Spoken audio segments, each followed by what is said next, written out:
جڑے اس ویلے باہر نہ نکلے انہاں دا نام ہی کوئی نہیں جاندا. جے پیر میر علی شاہ ختم نبوت دی خاطر آیا تے قیامت تک جدو ختم نبوت دی بات آئے گی تے میر علی شاہ دا نام صف اول تے آئے گا. پیر میر علی شاہ نو کوئی نہیں بلا سکے گا قیامت تک. پھر جدو قیامت نو حضور دے سامنے پیش ہونا ہے تے پھر گل ہی اور ہونی. حضور دی ختم نبوت ہوتے پیر میر علی شاہ پہرا دیتا اور ٹکسالی گیٹ دارالعلوم انجمن نعمانیہ چاہ کے راتی رہے. سویرے پھر آپ نے فرمایا کانا آوے، کانا کوئی نہ آیا. انہیں کہا میر علی شاہ دے مرید مینوں مروا دین گے، پٹھان بڑے مرید ہیں. پیر میر علی شاہ پشاور تو پٹھان منگا لے، مینوں ذبح کر دین گے. پیر میر علی شاہ صاحب فرمایا میں لکھ کے دینا، تینوں چنڈ بھی کسی نہیں مارنی، آ صحیح ایک باری. پیر میر علی شاہ صاحب دے مقابلے چو کانا کوئی نہ آیا. کانے آنا بھی کوئی نہیں سی، انہوں پتہ سی اگے میر علی شاہ ہے، اگے کوئی مولوی فضل الرحمان تھوڑا ہے، ہاں جو مولوی عبد القوی تھوڑا ہے. جڑے نبی دی پاور نہیں مندے انہاں کی پاور وکھانی سی کہہ دیانے نو.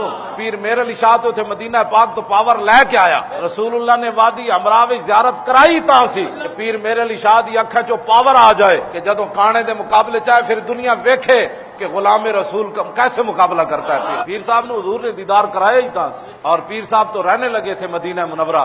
حاجی امداد اللہ مہاجر مکی انہاں کیا واپس جا، ایک فتنہ پیدا ہونے والا، واپس جا تو فتنہ پیدا ہونے والا.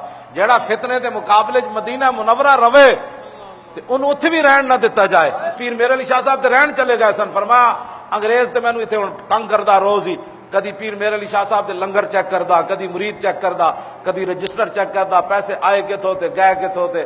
کدی جناب کہندے ڈاکو آ کے پیر میر علی شاہ دے دسترخوان تو روٹی کھاندے، کدی کہندے سن انگریز مخالف لوگ آ کے روٹی کھاندے، کدی کہندے پیر میر علی شاہ ڈاکوؤں دے جنازے پڑھاندا. کیڑا کیڑا الزام انہاں پیر میر علی شاہ صاحب تے نہیں لایا. لیکن پیر صاحب فرمایا نہیں، میرا دسترخوان کھولیا، مینوں کی پتہ ہے میں کوئی تھرمامیٹر رکھیا بھائی انگریز مخالف روٹی کھا رہا یا انگریز موافق روٹی کھا رہا. فقیر دا دسترخوان کھلا ہے، فقیر کدی کسی نے نہیں پوچھا روٹی جیڑا بھی آوے کون دیتا ہے دینے کو منہ چاہیے، دینے والا ہے سچا ہمارا.